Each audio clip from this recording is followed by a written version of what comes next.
Hi friends, ఈ వీడియోలో నేను మీకు కాంక్రీట్కి రెయిన్ఫోర్స్డ్ కాంక్రీట్కి కవర్ అనేది ఎందుకు ఇంపార్టెంటో చెప్పడానికి ట్రై చేస్తాను.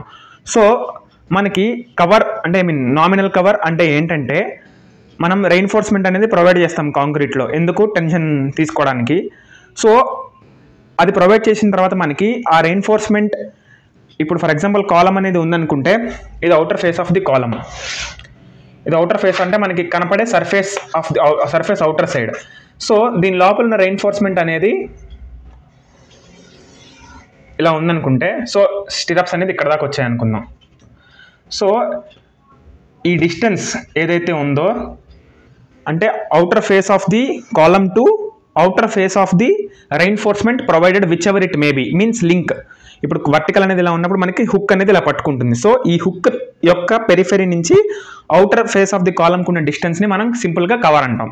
సో ఆ కవర్ అనేది ఎంత ఉండాలి కోడ్ ప్రకారం, ఎంత ఉండాలంటే IS 456లో మనకి మన ఎక్స్పోజర్ని బట్టి, మన బిల్డింగ్ యొక్క ఎక్స్పోజర్ని బట్టి, so exposure to atmosphere. For example ఒక దగ్గర రెయిన్ తక్కువగా కురిస్తే మైల్డ్ ఎక్స్పోజర్ అని, మోడరేట్ అని, సివియర్ అని, వెరీ సివియర్ అని మనకి అలా అట్మాస్ఫియరిక్ కండిషన్స్ని బట్టి మనకి కోడ్ బుక్లో కవర్ అనేది ఇంత ఉండాలని ప్రతి ఒక్క ఎలిమెంట్కి మనకి ఇచ్చున్నారు.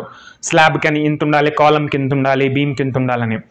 సో కవర్ అనేది మనకి సైట్లో మనం వర్క్ చేస్తున్నప్పుడు మనకి థియరిటికల్గా అంటే 40 mm కాలమ్కి అనుకున్నా కానీ సైట్లో మనకి 40 mm ఎగ్జాక్ట్గా ఉండదు. ఎందుకంటే మనకి సైట్లో చాలా ఇష్యూస్ వస్తాయి. ఎలాగంటే కాంక్రీట్లో వేస్తున్నప్పుడు మనం కవర్ బ్లాక్ ప్రొవైడ్ చేయకపోవడం వల్ల కాంక్రీట్ అనేది మనకి హెవీ పోరింగ్ అనేది జరిగినప్పుడు రెయిన్ఫోర్స్మెంట్ అనేది టిల్ట్ అవ్వడం, రెయిన్ఫోర్స్మెంట్ ట్విస్ట్ అవ్వడం అనేది జరుగుతూ ఉంటుంది. సో అలా జరిగినప్పుడు ఏమవుతుందంటే అన్ఈవెన్ కవర్ అనేది మనకు వస్తుంది. ఒక పక్కన కాలమ్కి 100 mm కవర్ వస్తుంది, నెక్స్ట్ అదే కాలమ్కి వేరే ఫేస్లో 0 mm కవర్ వస్తుంది. సో కవర్ అనేది తక్కువైతే ప్రాబ్లం ఏంటి, ఎక్కువైతే ప్రాబ్లం ఏంటి అని నేను మీకు చెప్పడానికి ట్రై చేస్తాను. సో ఫస్ట్ కవర్ అనేది తక్కువైతే ఏమవుతుందంటే, కవర్ అనేది తక్కువైనప్పుడు ఏమవుతుంది, మనకి అవుటర్ లింక్ అనేది ఇక్కడ ఉంటుంది. జస్ట్ ఒక 5 mm 10 mm లోనో మనకి కాంక్రీట్ అవుటర్ ఫేస్ వస్తుంది. సో వీటి మధ్య లోపల ఎటువంటి అగ్రిగేట్ వెళ్ళడం కానీ, ఏ స్లర్రీ వెళ్ళడం కానీ ఉండడం వల్ల అక్కడ ఒక హనీకోంబ్ అనేది ఫామ్ అయ్యేకి అవకాశం ఉంటుంది. సో ఫర్ ఎగ్జాంపుల్ కాంపాక్ట్గా ఉంటే మనకి వాటి మధ్యలో వైబ్రేటర్ కొట్టినప్పుడు నీట్గా కాంపాక్ట్ వస్తుంది. లేదనుకోండి మన కాంక్రీట్ అనేది అక్కడ సరిగ్గా ఇమ్మర్స్ అవ్వలేక మనకి స్లర్రీలా పడి ఆ స్లర్రీ కూడా మనకి హోల్డ్ అవ్వలేక మనకి స్ట్రక్చరల్ హనీకోంబ్ అనేది రిజల్ట్ అయ్యి మనకి వాయిడ్స్ అనేవి రావడానికి అవకాశం ఉంటుంది. సో ఇంకొకటి మనకి ఇప్పుడు ఆ రెయిన్ఫోర్స్మెంట్ అనేది ఫర్ ఎగ్జాంపుల్ IS కోడ్ ప్రకారం కాలమ్కి 40 mm ఉండాలి. సో 40 mm కాకుండా 20, 10 ఉంటే మనకి ప్రాబ్లం ఏంటంటే అట్మాస్ఫియరిక్ ఎఫెక్ట్స్ అనేవి ఉంటాయి. అట్మాస్ఫియర్లో ఉన్న కొన్ని కెమికల్స్ అనేవి రెయిన్ఫోర్స్మెంట్ మీద వచ్చి రెయిన్ఫోర్స్మెంట్ అనేది కరోడ్ అయ్యే అవకాశం ఉంటుంది. సో కరోడ్ అయితే మనం ఎందుకైతే రెయిన్ఫోర్స్మెంట్ యూజ్ చేసామో కాలంలో దానికి ఆ ఇంటెండెడ్ యూజ్ అనేది సర్వ్ చేయలేక స్ట్రక్చర్ డిటోరియేట్ అవుతుంది, ఫెయిల్ అవుతుంది. సో అందుకని చెప్పి మనం ఎప్పుడైనా కాలమ్ కవర్ అనేది ప్రాపర్గా మెయింటైన్ చేసుకోవాలని చూడాలి. మనకి IS కోడ్లో కూడా కవర్కి టాలరెన్స్ +10 ఉంటుంది, కానీ మైనస్లో అక్కడ 0 ఉండదు. మనకి IS కోడ్లో ఇచ్చిన వాల్యూస్ అనేవి మినిమం మెయింటైన్ చేయాల్సిన వాల్యూస్, +10 అనేది టాలరెన్స్ ఉంటుంది. అండ్ అదర్ స్పెసిఫిక్ అనేవి ఉన్నాయి మనకి. కొన్ని కాలంలో 12 mm మాత్రమే ఉంటే 25 ఓకే అని, అలా కొన్ని స్పెసిఫిక్ అమెండ్మెంట్స్ అనేవి ఉన్నాయన్నమాట. సో కాలంలో అండ్ అదర్ ఎలిమెంట్స్లో కవర్ అనేది ఎక్కువైతే ఏమవుతుందంటే అంటే అవుటర్ బార్కి అవుటర్ ఫేస్ ఆఫ్ ది కాంక్రీట్కి ఎక్కువైతే ఏమవుతుందంటే అక్కడ రెయిన్ఫోర్స్మెంట్ లేనట్టు. సో 40 ఉండాల్సిన కవర్ 100 కనుక ఉన్నట్టయితే అక్కడ ఏమవుతుంది, రెయిన్ఫోర్స్డ్ కాంక్రీట్ కాదు, అది రా కాంక్రీట్. అది ఆ కాంక్రీట్ అనేది క్రాక్ అవ్వడానికి కొంచెం ఎక్కువ పాసిబిలిటీ ఉంటుంది. సో ఇంకొకటి మనకి కాంక్రీట్ తక్కువైనప్పుడు ఏమవుతుందంటే బాండింగ్ అనేది ప్రాపర్గా ఉండదు. ఇప్పుడు 40 mm ఉండాల్సిన కవర్ 10 mm ఉంటే ఆ రెయిన్ఫోర్స్మెంట్ అనేది outer face of the concrete మీదకి ఎంతో కొంత సర్ఫేస్ మీదకి వెళ్ళిపోయి ఆ బాండింగ్ అనేది డిస్టర్బ్ అవుతుంది, స్లిప్ అయ్యే అవకాశం ఉంటుంది. సో అందుకని చెప్పి కాలమ్ కవర్ అనేది మనం మెయింటైన్ ప్రాపర్గా చేసుకోవాలి. సో ఈ కాలమ్ కవర్ అనేది మనకు ప్రాపర్గా మెయింటైన్ చేయకపోతే ఈ రెయిన్ఫోర్స్మెంట్ బార్స్ అనేవి బయటకు వచ్చేస్తాయి. బయటకు రావడం వల్ల కాలమ్ అనేది పొజిషన్ అవుట్ అవుతుంది.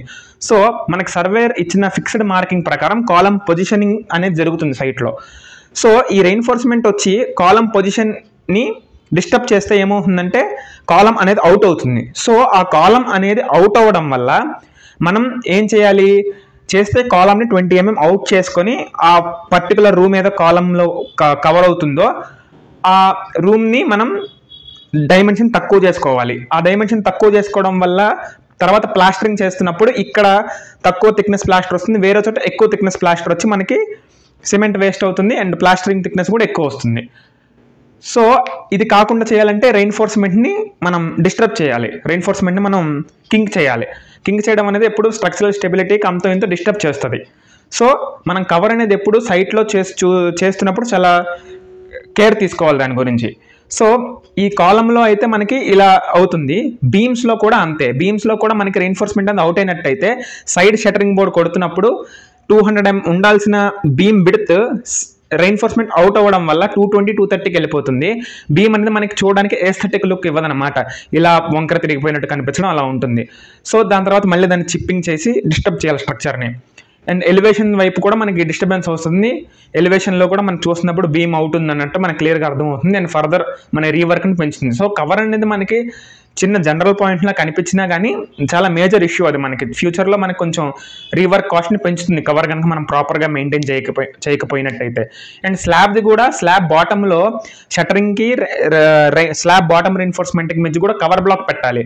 లేదంటే ఏమవుతుందంటే ఆ కాంక్రీట్ అనేది కిందకి ఎంబెడ్ అవ్వక మనకి ఆఫ్టర్ డిస్ట్రైకింగ్ మనకి నీట్గా ఆ రెయిన్ఫోర్స్మెంట్ ఈ మార్క్స్ అనేవి కింద కనిపించడం. సో మళ్ళీ దానికి రిపేర్ వర్క్ అని చెప్పి అది చేసి కలర్ మ్యాచ్ చేయడం అనేది హనీకోమ్స్ అనేది రావడం అనేది జరుగుతుంది.